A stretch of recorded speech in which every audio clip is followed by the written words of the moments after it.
Hello and welcome to another video of Shupu's Bag of Stories.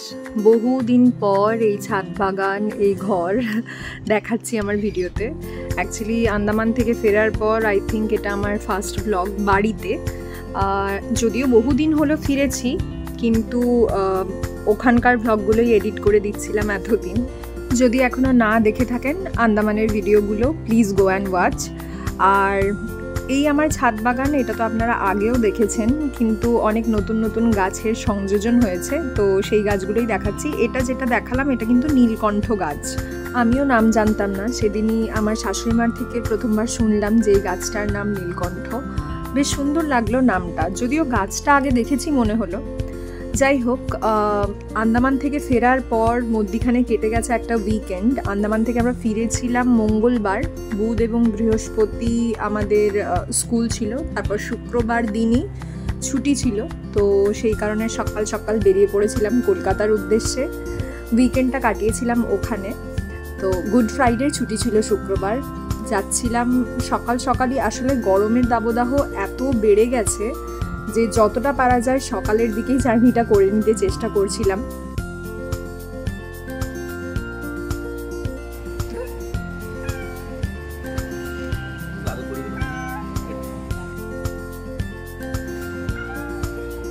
কি সুন্দর গলা,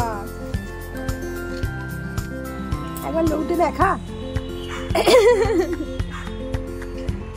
লৌটে দেখাটা বলতেই লৌটে। তো ওখানে পৌঁছেই দেখলাম আমাদের আপ্যায়ন করার জন্য হুলো ঠিক সামনেই শুয়ে আছে। তো ওর সাথে বেশ খানিকক্ষণ মজায় সময় কাটিয়ে দুপুরে ছুটি স্পেশাল মেনু দিয়ে লাঞ্চ সেরে একটা লম্বা ঘুম দিয়েছিলাম।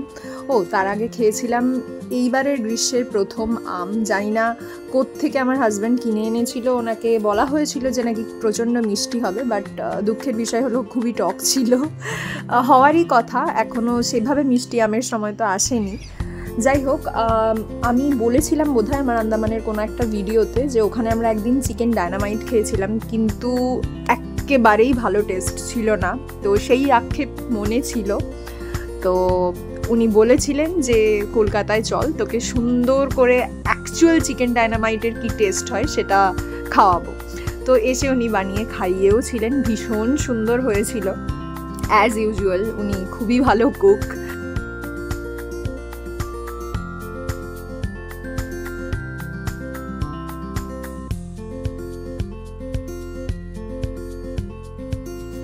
ছুটির মধ্যে ঘুরতে বেরোবো না সেটা কি আর হয়? তো একদিন বিকেলে আমরা বেরিয়ে পড়েছিলাম, সম্ভবত এটা ছিল শনিবার বিকেল। তো বিকেলের দিকে আমরা কোথায় যাব ভাবতে ভাবতে গিয়েছিলাম একটা মলে। তো সেরকম কিছু কেনাকাটার যদিও ছিল না, কিন্তু ঘোরাটাই ছিল মেন উদ্দেশ্য। তো আমরা বেরিয়ে পড়েছিলাম।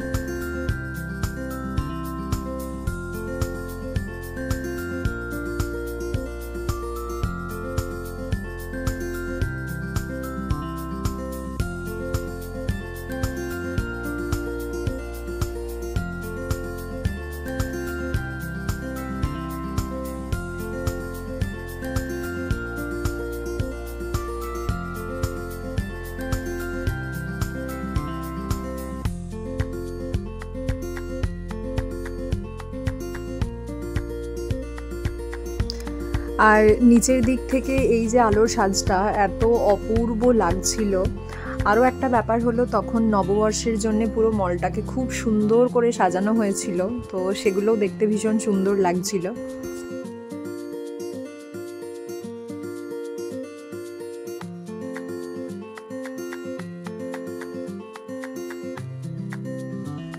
আর এভাবেই এসে গেছিল রবিবার এবং আমার ফেরার দিন।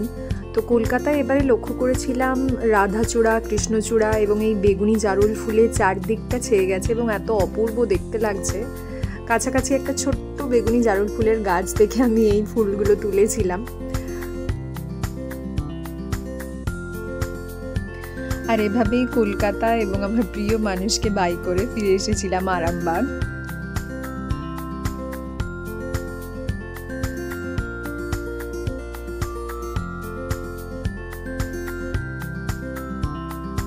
তো আরামবাগ ফিরে এসে শুরু হয়েছিল রেগুলার লাইফ।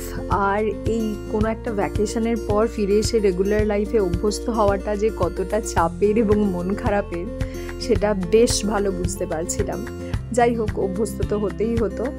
এবং রোজকার রুটিন মাফিক বোঁদে আসছিল, তো উনি একটু মন ভালো করে দিয়ে যেতেন। এবং সন্ধ্যের দিকে এখন কয়েকদিন আমরা সবাই মিলে ছাদে যাচ্ছিলাম, বেশ সুন্দর হাওয়া দেয়। এবং একদিন তো ছাদের একদিকে বেশ ভালো বাজিও ফাটছিল এবং খুব ভালো এই টাইমটা কাটে সন্ধ্যের দিকটা। তো আজকের ব্লগটা এখানেই শেষ করছি। Thank you so much for watching. প্রত্যেকে খুব ভালো থাকবেন, সুস্থ থাকবেন, জানাবেন ভিডিওটা কেমন লাগলো, আর ভালো লেগে থাকলে please like, share and subscribe.